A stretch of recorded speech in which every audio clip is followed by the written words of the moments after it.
ministry to Elisha and his prophetic authority that he would see change hands from one to the other. And we saw that the miracles that Elijah was doing, that Elisha would continue to do. And what was specific or what was unique about the request that Elisha had about in that transfer of authority and power and position? What was it that he...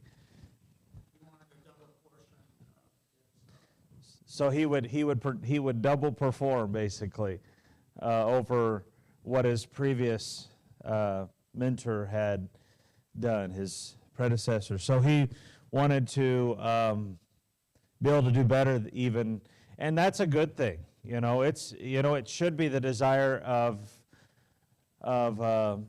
anybody who's passing the faith on to the next generation, that the next generation does better than they did. And that was the attitude of heart that Elisha had, and Elijah told him that there were requirements for that. What was the basic requirement he said? It was, you got to what? Not just be here, see me when I leave. And that's just an interesting requirement. But why was that significant? What happened that could have served as a distraction to keep Elisha from seeing Elijah leave? The chariot separated them. I said that last week, that song, Swing Low, Sweet Chariot, that, going to take me home and all that stuff. That's not what happened. It wasn't a chariot that took Elijah home. What was it? It was a whirlwind that took him away. The chariot was just a distraction, really, to see if he was going to keep his eyes on Elijah or not. So, all right, so let's get to 2 Kings chapter 5. We're going to look at Elisha and how he dealt with the Syrians. Two accounts we're going to look at today in Elisha dealing with the Syrians. The Syrians were Israel's, and when we talk about Israel now, you want to split them apart now. We're not talking about the whole nation of Israel. We're talking about the northern kingdom. So if you hear me say Israel, I'm referring to that northern kingdom. The Syrians were Israel's basic number one enemy. Judah was an enemy to Israel from time to time as well. There were several wars that went on between those two kingdoms. But for the most part, the Syrians were not nice people. And they came in and they took people away, raided villages and did all sorts of stuff to just cause trouble to the people of Israel. And I'm sure the people of Israel had their fair share of doing the same kinds of things back to the Syrians. So we come upon this account, which is one of the amazing things you'll see from time to time in the Scriptures, that God seems to show himself mightily in the behalf of people who were considered enemies of Israel, and doing great things on the behalf of certain people in enemy country. And we've already seen that with Elijah, because when Elijah went and ministered to people during the time of the famine, the 3-year famine, he was ministering to people that didn't even live in Israel. He was ministering to people that were foreigners outside of the land of Israel. And God was doing miraculous things through Elijah in that. And that's what we're going to get to see here. So look at 2 Kings 5, and we're going to split it 1 through 20. So let's split it up. 1 to 5, 6 to 10, 11 to 15, David, and then 16 to 20, Melissa. Go ahead and read for us.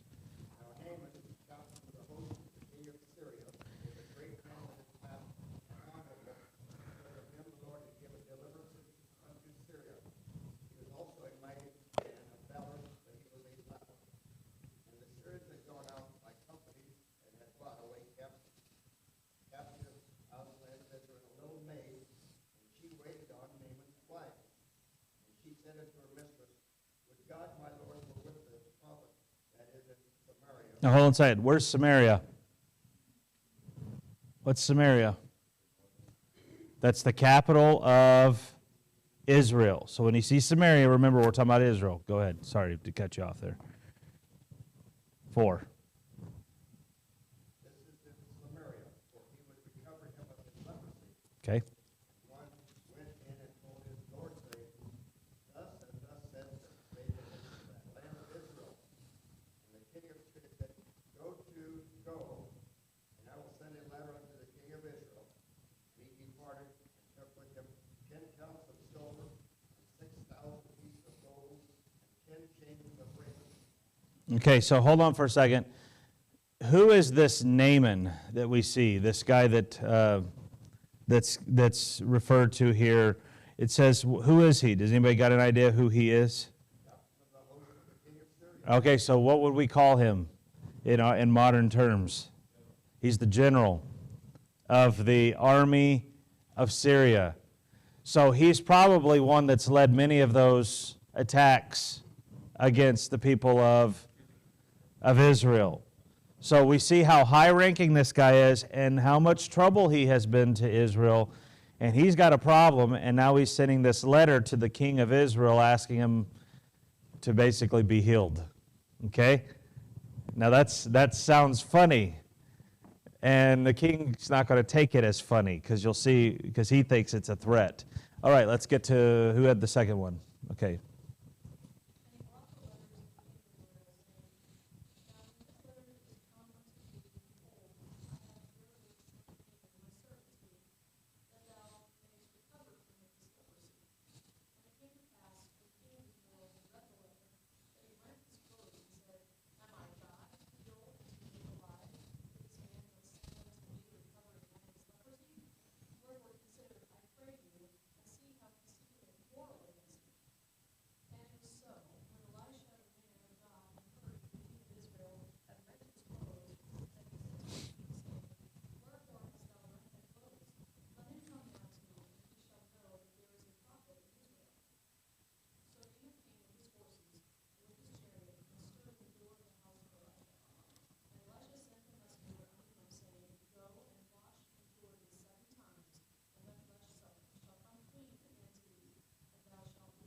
Okay.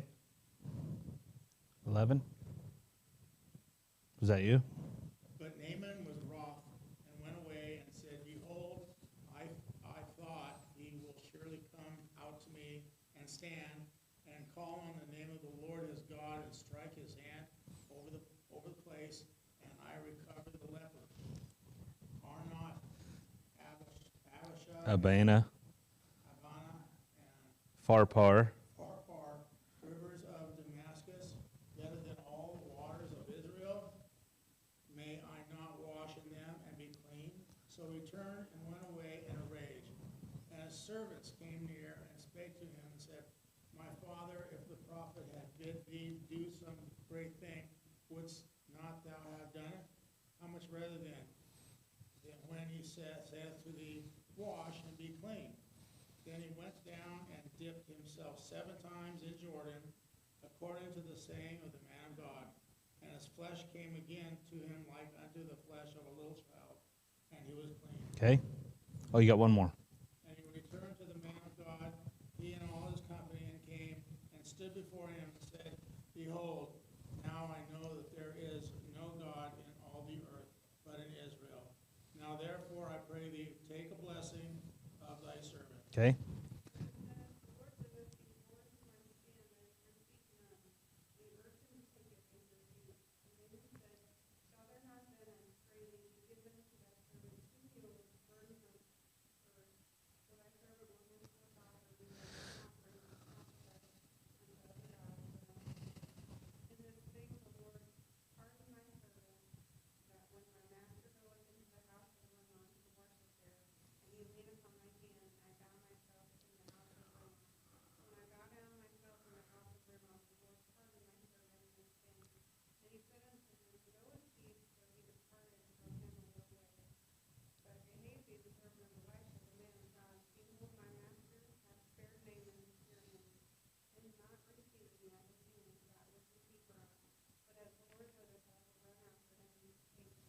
All right, really verse 20 should be connected to our next thought, but we'll look at that in a moment.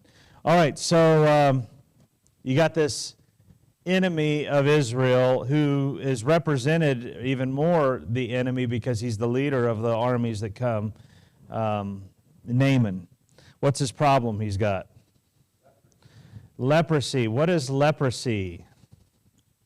It's a flesh-eating disease. Maybe. Yeah, the modern term leprosy, the word, does anybody know what it's called? It's got a medical name for it today. Darla, you know? It's called Hansen's disease.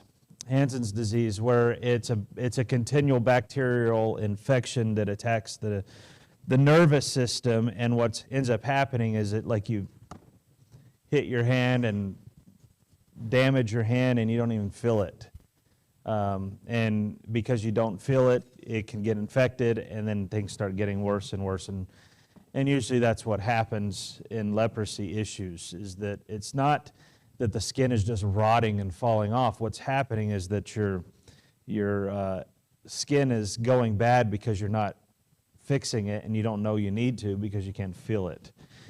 But biblically speaking, leprosy is not only that disease. You'll see leprosy described in different ways that are not Hansen's disease today, and it could be just a reference to any type of skin disease that can't be necessarily cured. And so whatever it is, we are not for sure whether it's the Hansen's disease of today or it's some other kind of disease, but he's got some kind of a skin problem that he can't seem to deal with, can't get away. And how does he hear about a prophet in Israel? Where does he hear about this prophet in Israel that could maybe fix his problem? Yeah, a little maid. And where does she come from? Yeah, she's a captive of Israel. She's one that they had come in and raided, I'm guessing, and took the village, took things out of people's houses, took people away, and she ends up becoming a slave. So you think about that. I mean, the whole thing's bad. But the Lord is using this entire circumstance to really show himself powerful and to save people, because that's what's going to happen here. This man's going to become a believer in the one true God. That's hard for us to fathom, because sometimes we go, why doesn't God fix some of the bad things going on in our world? Because God's not necessarily interested in your comfort. He's interested in saving people, and one of the ways in which he saves people is using things like this girl gets taken away captive so she can be the voice that will point Naaman to his need for the one true God. Right? I mean, that's just an amazing way. We got to see that, and it'll help us whenever we're dealing with those bad things that happen or troublesome things that go on in our world. It'll help us to see that God doesn't work our way. He doesn't work to make your life happy or your life comfortable. He works to advance his kingdom. That's what he's doing, and that's what we see here. Okay? Now, the letter, I said, was being sent to the king of Israel, and how's the king of Israel look at this?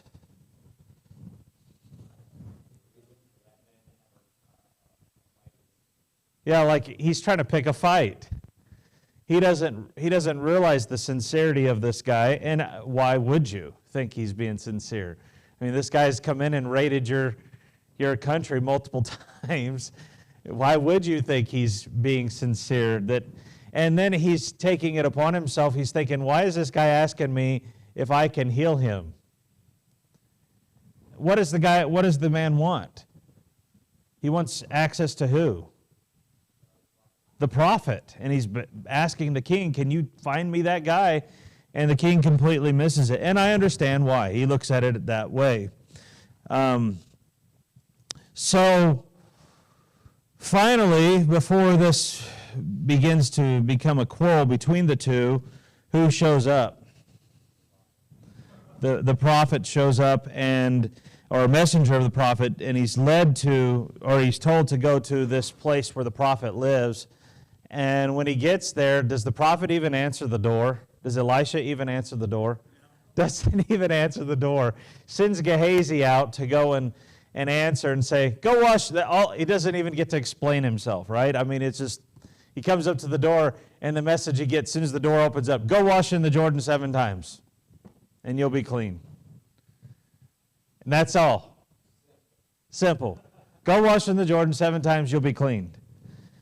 And he gets mad. Why does he get mad?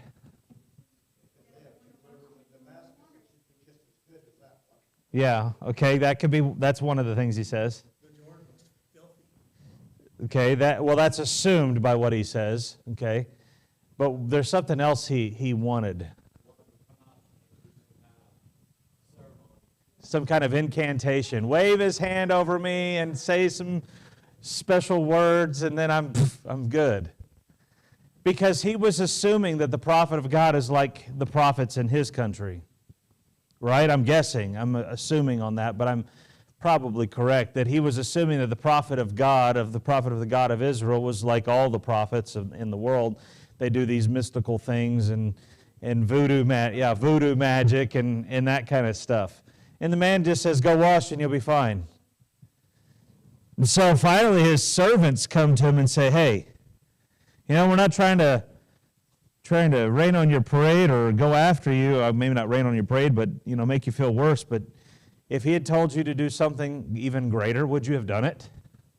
I mean, washing the river, that's pretty easy to do. Just go in, dip in the water 7 times, pretty easy to do. If he told you to go climb up that mountain and get a rock and bring it back down or something, would you have done that? Maybe, most likely. That's the implication of what they're saying. This isn't that hard. So finally, after being a bit convinced, he goes out and he starts dipping himself. Now, can you imagine? He goes into the water. I'm going to play into it a little bit. He goes into the water, dips once, looks at his skin. Still leprous. Well, you said do it 7 times. Twice. I doubt this is going to work. 3 times. 4 times. 5 times. 6 times. And he's going, this better work. 7 times, and then stands up and it's all clean. Like new baby skin. You want to dip in Jordan, huh? So his response then is to go back to Elisha, and what does he want to do? Give him some kind of a gift for what he did. And the servant who's answered the door, because Elisha has yet to even come out and meet Naaman, the servant says Elisha doesn't want anything. And Naaman insists, no, he needs to, what can I give him? I got all sorts of stuff. I can give him my extra clothes. I can give him extra animals. I can give him money. Whatever. What does he want? Nothing. Now, why is that significant that Elisha won't take anything for it? Okay. What? Can't be bought. God's grace can't be bought. God's goodness can't be bought. What else?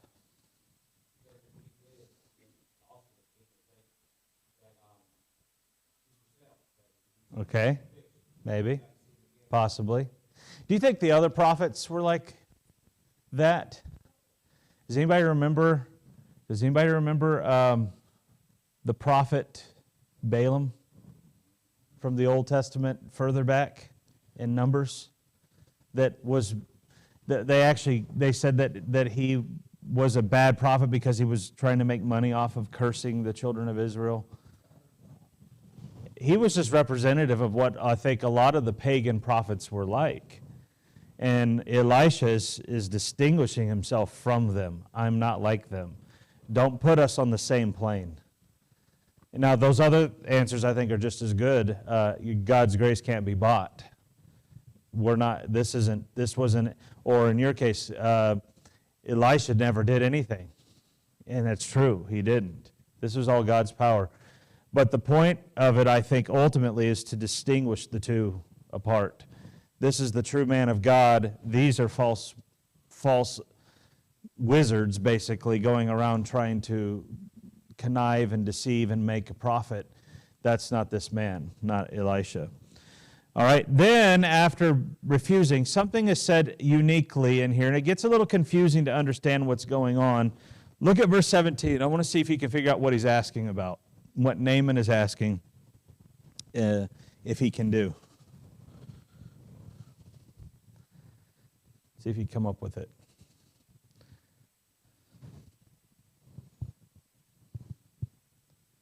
What's he asking about? And I don't want you to just read me the verse. I want you to tell me what you think he's saying. Okay?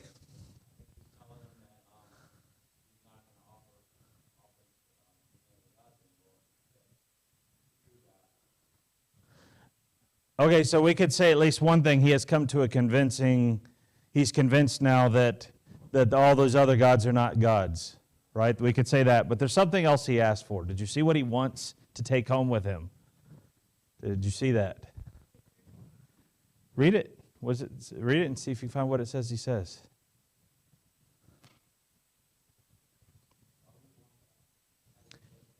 He asked, is it okay that thy servant, and he's talking about himself, can take home with him 2 mule burdens of earth? Mule burden meaning the amount, it's a load, so much of a load.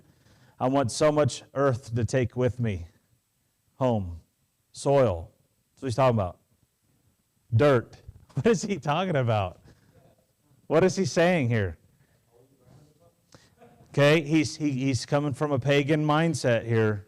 He's understanding the one true God now is in Israel, and he wants to take Israel with him. That's exactly what he's doing here. I want to take some of the Israel's land with me, so the one true God will be with me there. That's exactly what he's saying. Do you get that? He said, how does he have that mindset? Because the way the pagans believed God worked was that he was limited to land, or limited to locations, or limited to nations, or limited to the valleys, or limited to the mountains. You know, that the gods worked in different ways that way. And that whenever they were successful, I mean, you'll see it. There are times when they're fighting battles, you'll see that some of the pagans, I believe it's in 1 Samuel, you'll see it. Some of the pagans believe that why Israel would be successful is when they fought in the valleys, God was there because God is the God of the valleys. But if we get them on our land, they'll lose, right? Or if we get them in the higher elevation, they'll lose because that's where our God is at. And that was that mindset. And so he's saying, I just want to take 2 big piles of dirt with me, set up my own little shrine, my own little flower pot, my own little altar, where the one true God will be there too. I mean, and isn't it interesting, the next thing?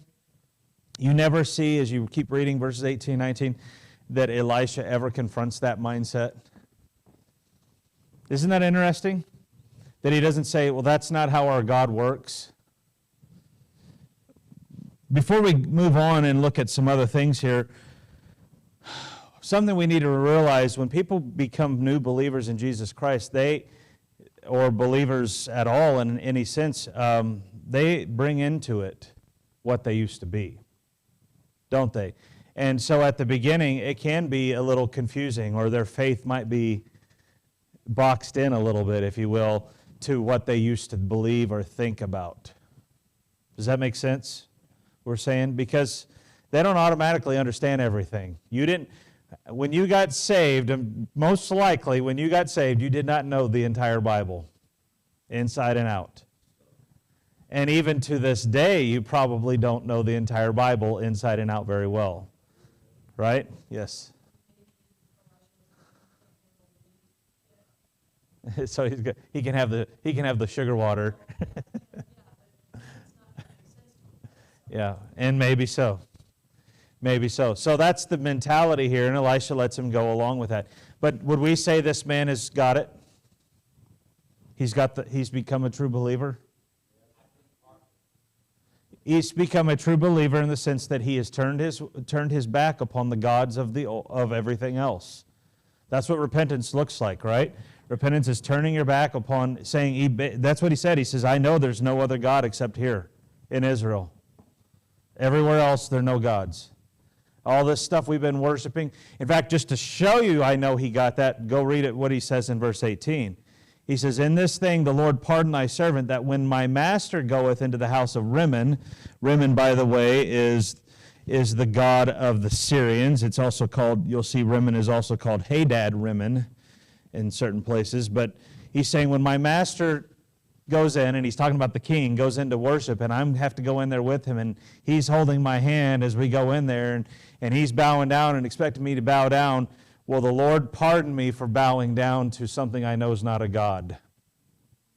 Is he demonstrating a change of heart toward this God? He is. So we know he's gotten it. He's gotten it, and then the way the answer is that's given to him is go in peace. You've given your heart to the Lord. You understand the truth. You've embraced the truth, and you're ready to obey that truth to the point you understand it at this point. Now, we leave it to God to do the discipling part, a little bit later to grow in his understanding of these things. So, as a memorial, maybe? Could be. I don't think that's what he's wanting to do, though. I'm assuming it's probably a pagan mindset that's shaping his request there a little bit. So, all right, let's go on a little bit. Now we get to the disappointment of this whole story. This whole event is what's found in verses 20 to 27. So if we pick up again and read 20, I know we already read it, but let's read someone who wants to just do that whole section. Get one person who can do it, who hasn't read that wants to read. Have you read yet? Okay, why don't you do 20 to 27?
Okay, so let's go on and get some thoughts here for a moment. Here's where we see the disappointing nature of discipleship.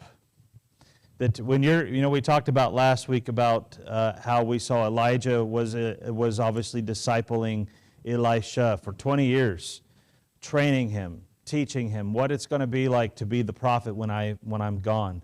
And there was that, and it turned out to be a successful thing. Well, we also mentioned that Elisha had one of his own disciples, if you will, and it was Gehazi.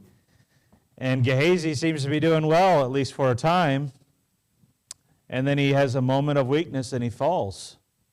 And his moment of weakness ends up playing out to where he ends up not just falling for a moment, but he falls into his almost really his utter destruction, and not just his entire family's destruction because of what he does in this one moment of weakness, where he decides to be like the prophets of other nations and make gain off of the things of God and use them. And here he's not only just making gain, he's lying to get it. He's saying, oh, Elijah sent me to come and get this because 2 other sons of the prophets showed up and they're needing some things, and can you help? It's sad, but what it does tell us is that in the process of discipleship, you take that burden upon you to be able to be a one who's trying to disciple, you're going to have people that'll disappoint you when you do that. You invest your time and energy, into those people's lives, even your own money into their lives to help them be what they're supposed to be, and watch them fail. That hurts. It hurts. Can you imagine how it felt for the Lord Jesus to watch his own, at least we'd say Judas, betray him, and watch the others forsake him in a moment of great need? You say, well, he's God, he can handle those things. He was just as much man as we are man, in the sense he felt what it feels like to be betrayed. And he felt the pain of what it feels like to be betrayed and to be hated and to have somebody turn their back on you. Or think about Paul, that he talks about at the very end of his life as he's sitting there in a Roman jail, knows he's about to die, and he says, all of them have forsaken me. I'm abandoned here in Asia, or abandoned here in Rome. Everybody that was with me is gone except one, Luke. Right? And one of them for sure left on bad terms. He says, Demas has forsaken me, having loved this present world. So it can be hard to deal with that. And that's exactly what we see playing out here. And it does have its consequences, at least for the man who turned his back upon what he said he was, and he was struck with the very leprosy that Naaman had. Not only he was, but his family was. Isn't that a sad thought? That his family ends up bearing some of the brunt of his own guilty behavior, his own bad behavior. So, and is that not true?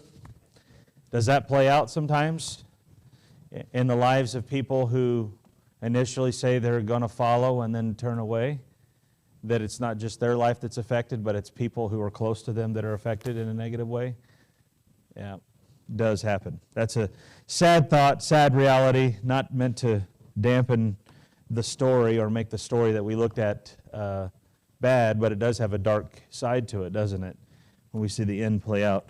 All right, today what we're going to look at here are activity, just some, really they're not even questions, they're more statements for you to compare some of the things we saw in this account with maybe some modern, you say like type and typology, where we see things that are connected to New Testament realities. So we're going to look at that here this morning. And let's see, if I can get, Bill, when it gets to you, if you read the paragraph at the start for us, if you're all right with doing that. Well, you sit over there. I can't help that he sits up here and you sit there.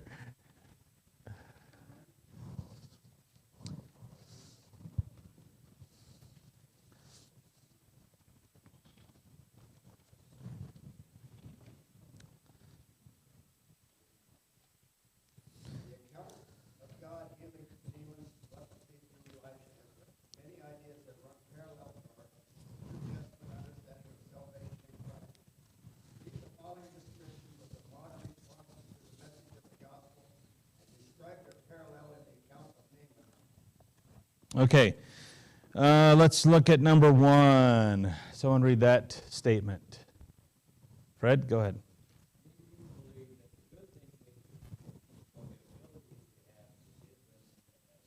Now, how did we see that with Naaman? What did he think about the healing process? Huh? Well, before that, before he gets to the healing, some kind of a good ritual or a deed that he would go and do something great to show that he could earn this cleaning. Okay? Yeah, maybe even that a bit, where he could pay it off if he got it. Okay? Did you have something, Bill?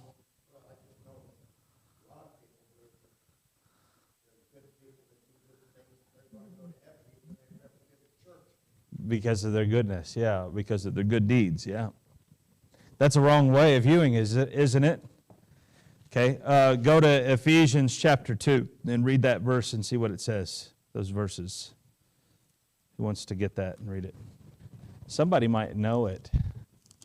It starts with "for by grace." Through faith. Okay, let's get into it because we have people that are misquoting it. All right. All right, Ephesians 2, 8, and 9. Who wants to read it? Hannah, you reading it? Okay.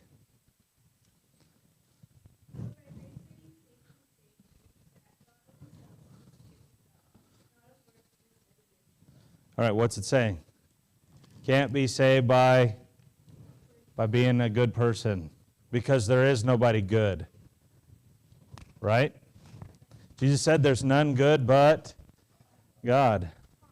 Okay? Number 2 statement. Who wants to read that one?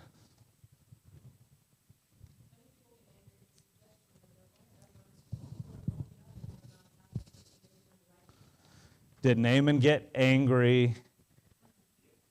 Yes, he did get angry because he was assuming that another way would work, and this was so dumb. Go wash yourself in the Jordan. Right? He got upset about it, didn't he? Do people get upset about the simplicity of the gospel? That the gospel just seems too easy? Well, I'm just going to tell you this based on what I said last Sunday. The gospel's not easy. It's hard because even though it's free to believe, it's very costly to become one. Right? You understand that, what I'm saying?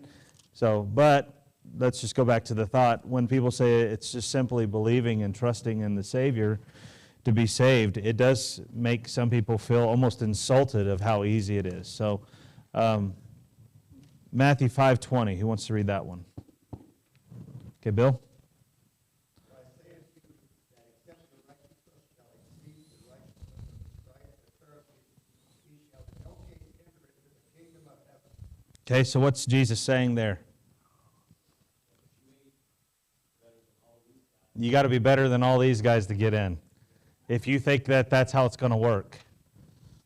And the most religious and most outwardly religious people in all of Israel, most people didn't want to live up to that level, let alone above that level, because he said it has to exceed them, and that didn't work. All right, number 3. Who wants to do that one? Okay, Fred again.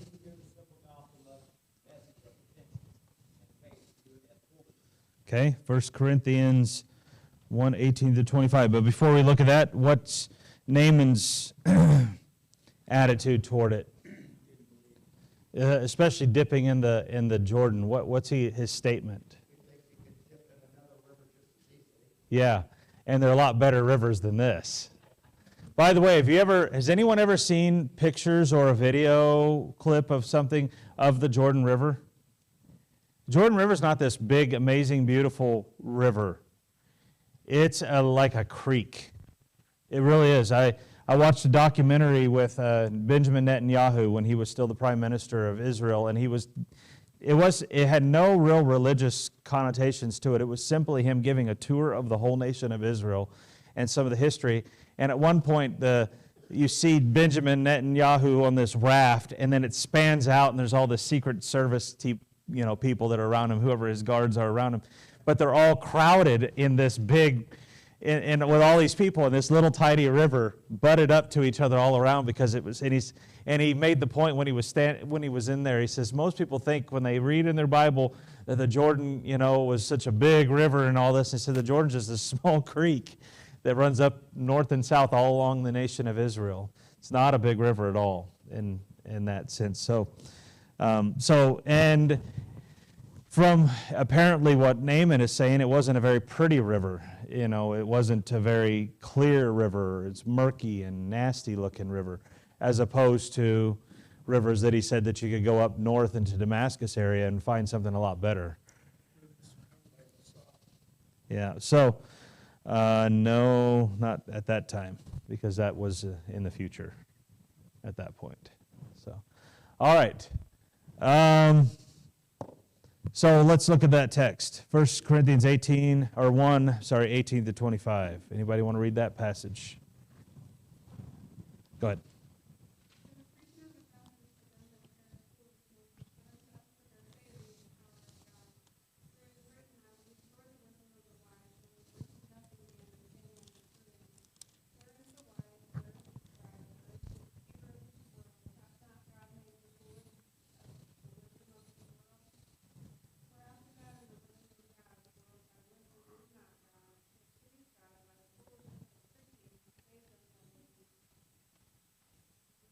to 25.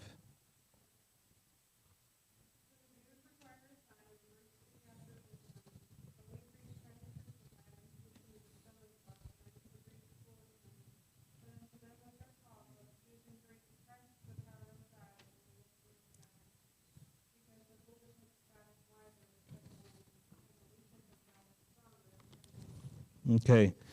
All right. So, number 4. People, okay, I'm reading it. Who wants to do it? Hannah. Okay, that's an interesting one. How did Naaman get the message to go dip in the water? Huh? Through Gehazi. Elisha didn't even bother to make an appearance in that entire account. Didn't show up at all. In fact, the only time there was any interaction with Elisha is whenever Elisha's getting onto Gehazi for what he did. Okay? So in this account, we see another parallel. How does the gospel get communicated to people? Is it Jesus himself directly communicating the message? It's through other believers. He's communicating the message to them. So we'll go to 2 Corinthians 5:20. Who wants to do that one? Go ahead, Darla.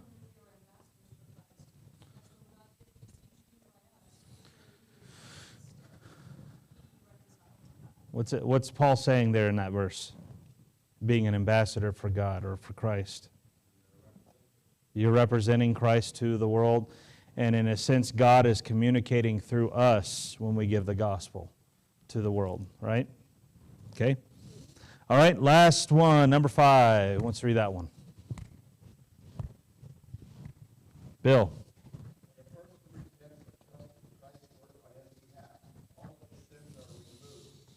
Okay, Isaiah 1:18. Who wants to read that real quick, and then we'll see that connection. Okay, Fred. Come now, let us reason together, saith the Lord. Though your sins be as scarlet, they shall be as white as snow. Though they be red like crimson, they shall be as wool. Okay. All right, so how do we see that connected to the Naaman account and then understanding that for us? What happened in the Naaman account? He was cleansed completely after he did what he was told to do, right? He was cleansed completely. Okay. And what happens when we get saved? What happens? Removed completely. You don't get a down payment and then work the rest off later, right? That's not how it works. It's completely removed as far as east is from the west, right? That's what happens when we get saved. Now, when we look at parallels, I do want to give you this bit of caution. When we look at parallels, do you take every little thing exactly the same and make it mean something all the way through? So like in the case of him dipping 7 times, are you going to say that there's a type that we can find in the New Testament that fits that? You know what some people will do is say, well, baptism seems to fit the type because dipping in the water. Are you saved by baptism? For by grace are you saved through baptism, and that not of yourselves. It's the gift of water. For by grace are you saved through faith, and that not of yourselves. It's the gift of God. Okay? You got it. Okay? So we would be careful about how we even make parallel accounts match each other. You can't do it all the way. What it really does is just show us that he was obedient to the message he was given, and when he obeyed the message, he received the cleansing. The same is true with the gospel. You get the message given to you. When you obey the gospel message, which means to believe and repent, then you get the end result, which is forgiveness of sins, changed heart that comes as a result. All right, let's finish off here. One more story, which is an interesting one that does play out here in Elisha's life. 2 Kings 6. So let's go on to the next chapter, and then 8 to 23. And I need you to pay attention because I'm not going to stop and do a bunch of stuff through this because we want to make sure we get enough time to explain what's going on.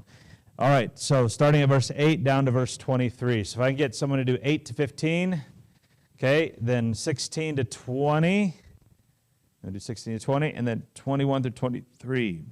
David, you want to do 21 to 23? Okay. And the king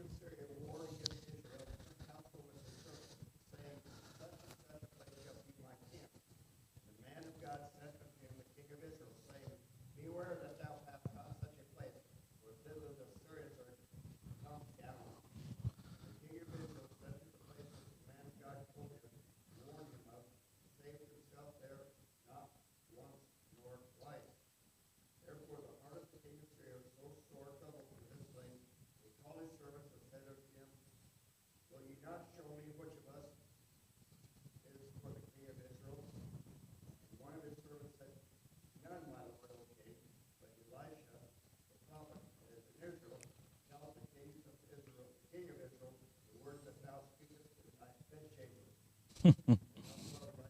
He said, Go and spy where he is, that I may send and fetch him. And they were told him, saying, Behold, he has been Dothan. Therefore sent he thither horses and chariots and a great host. And they came by night and passed the city about. And when the servants of the men of God was early and gone forth, behold, a host passed Compassed. the horses and chariots. And his servants said to him, Alas, my master, how shall we do? Okay. And he answered, Fear not, for that be with us are more than they that be with them. And Elisha prayed and said, Lord, I pray thee open his eyes, that he may see. The Lord opened the eyes of the young man, and he saw, and behold, the mountain was full of horses and chariots of fire round about Elisha. And when they came down to him, Elisha prayed unto the Lord and said, Smite this people, I pray thee, with blindness. And he smote them with blindness, according to the word of Elisha. And Elisha said unto them, This is not the way, neither is this the city. Follow me, and I will bring you to the land whom you seek. So he led them to Samaria. Verse 20. And it came to pass, when they were come to Samaria, that Elisha said, Lord, open the eyes of these men, that they may see. And the Lord opened their eyes, and they saw, and behold, they were in the midst of Samaria. Okay, 21 to 23, David. And the king of Israel said unto Elisha, when he saw them, My father, shall I smite them? Shall I smite them? And he answered, Thou shalt not smite them. Wouldst thou smite those whom thou hast taken captive with thy sword and with thy bow? Set bread and water before them, that they may eat and drink, and go to their master. And he prepared great provision for them, and when they had eaten and drunk, he sent them away, and they went to their master. So the bands of Syria came no more into the land of Israel. Okay, so what's going on here? What's the start of the account that led to this thing playing out the way it did? But what keeps happening? He can't win. Every time they make plans, it's like somebody has told the king of Israel what's going to happen. And so immediately, what does the king of Syria think is going on? That he's got a spy in his own camp that's reporting all this to the king of Israel. And he's going around saying, Are you with me or are you with Israel? You know how you could get the idea, and maybe threatening their life. You know, read between the lines a little bit, threatening their life if I find out that you're guilty. And finally, somebody says, the reason why the king knows all your business is because somebody else knows what you're saying in your bedchamber. Who is that? Elisha. Elisha knows what you're saying in your bedchamber. Now, this is the second time we saw this today. Does anybody remember where we saw it before? Elisha said about a Gehazi something like this. While you were going and talking to Naaman, I was there listening. And he said, how was that happening? Okay, is this happen normal? First off, let's just throw that one in there. Is this normal for anybody? What did we know specifically about Elisha and Elijah about them? They're both prophets, and they're the unique prophets in the sense, maybe since the time of Moses, that they're doing miracles, and they're doing miracles of great level. And Elisha's got even more than Elijah. Why? He asked for a double portion. So he's doing things that even Elijah didn't do. And he's doing things like this. I mean, this is quite an amazing thing that's happening. I'm not sure I would want to be around a guy like that. I don't know that I could avoid a guy like that, but this is something that was happening at the time. And one of the people there in the army knew that was happening, knew there was a prophet that was doing this. And so what do they intend to do to deal with this problem? Go and catch the prophet. So they send an army into Israel. They cross over into foreign land to go and try to find this guy. Now think about that. They sent an army of men to come and get one man. What does that tell you about what they thought about him? He's a mighty powerful prophet. You can't just have one spy come and get him. You can't send one guy and one mercenary in to come and take him out.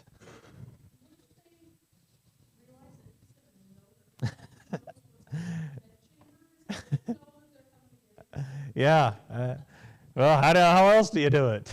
I don't know. I mean, don't make plans and just go. Don't say anything. Just go. Yeah. Hey, we need to all go, everybody. I'm not telling you where we're going right now, and just get there. I don't know. But the next morning, the army's surrounding this town that Elisha lives in, and who comes out and sees it? His servant. Now, we don't know who he is at this time. I don't know. I don't think it's, most likely, if we're following a chronological order, this is not Gehazi. I imagine Gehazi's gone. It's another guy. But he comes out, and he runs back in, and he says, we're being surrounded by the Syrian army. And how does Elisha respond to it? There's nothing to be afraid. And he tells his servant, there are more that are with us than are against us. And what does he mean by that? That God is protecting Elisha. And this is one of those few times we see it in the Old Testament, but where we get to see the angelic world opened up and get to see that there is another world going on, it's an unseen world that God is working behind the scenes. We see it mentioned more in the New Testament than we even see it in the Old Testament, but we see it occasionally show up, and this is one of them where it does. And Elisha prays that his servant's eyes will be open to see. And when he walks back out, what does his servant see this time? An army of fiery angels basically surrounding that camp that thought they were coming after them. Yeah. So, how does Elisha deal with this? What does he pray for to happen? To smite them with blindness. And then he walks up to the captain. He says, hey, who you're looking for is not here. And basically takes the captain and that entire band of soldiers with him and leads him into Samaria. Where's Samaria? What is Samaria? It's the capital of Israel, where who lives? The king lives. Walks them into the city of Samaria, and then gets all the Israel army out and the king out, and then then all of a sudden they're no longer blind. And what does the king of Israel think Elisha's doing for him? Bring him for the slaughter. And what does Elisha say to him about that? He said, would you do that with somebody that surrendered in a military battle, your prisoners of war, that you just slay them? And the answer is, no, you'd take care of them until this war is over with. But in this case, they feed him, and then he sends them on their way to go back home. And what never happens again? And it's not just they don't come in and try to attack Elisha ever again. They never attack Israel again, because they saw that they can't win. And that was what was going on, is that God was sparing Israel and showing his gracious nature toward the enemies of Israel. Once again, seeing that very heart of God put on display, that the enemies of Israel were not being treated the ways that they should have been treated, right? Yeah, the way that most people would want to have done. Yeah. All right, so let's finish with some questions, and then we are done. Number one, what have you learned, realized, or understood better about God after studying these passages?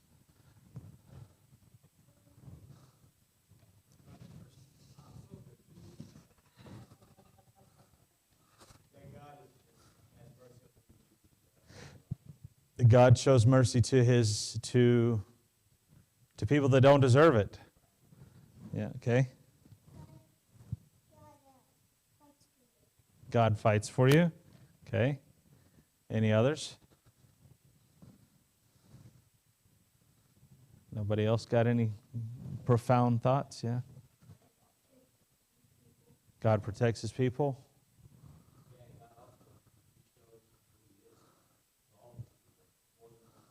He's willing to manifest himself.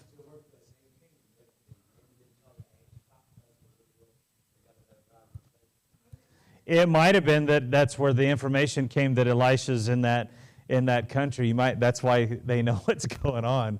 It might have come from Naaman. You never know. Yeah. See what happens. Yeah. See if you could take that guy. Yeah. Next week's story or something, but it says that the Syrians were no more than the vision. The very next paragraph says that they passed out this Ben-Hadad, king of Syria, gathered all his hosts and went up and besieged Samaria. Yeah. It must be a different time frame. It's probably within the days of that king, I'm guessing. Yeah. Yeah. Or it could be a reference to when it says the bands, meaning like different raiding parties of Syria coming in and doing it. So, yeah, I don't have the answer for that for sure. So, but I do. It's good to see in that verse. So, all right, let's look at number 2. What ideas do you want to continue to explore as a result of studying these passages? Okay, so any? Don't want to explore your Bible? Or do you? It says, what ideas do you want to continue to explore as a result of studying these passages?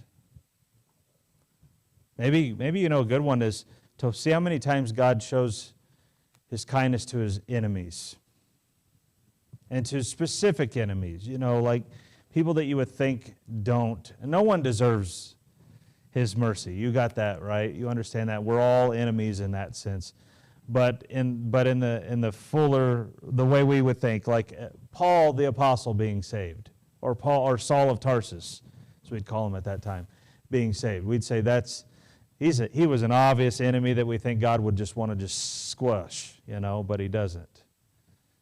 So looking at those kinds of things.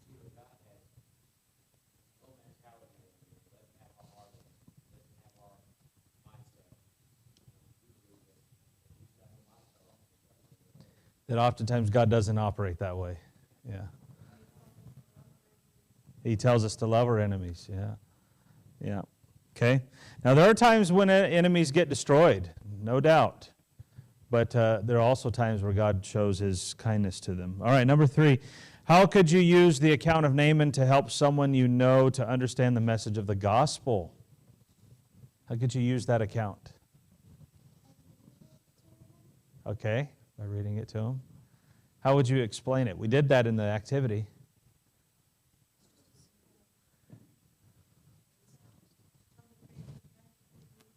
I say it louder. I didn't hear you. Like Naaman was cleansed physically, you could be cleansed spiritually. Yeah. Okay. Number 4, how can we demonstrate to others the gospel message we carry is authentic?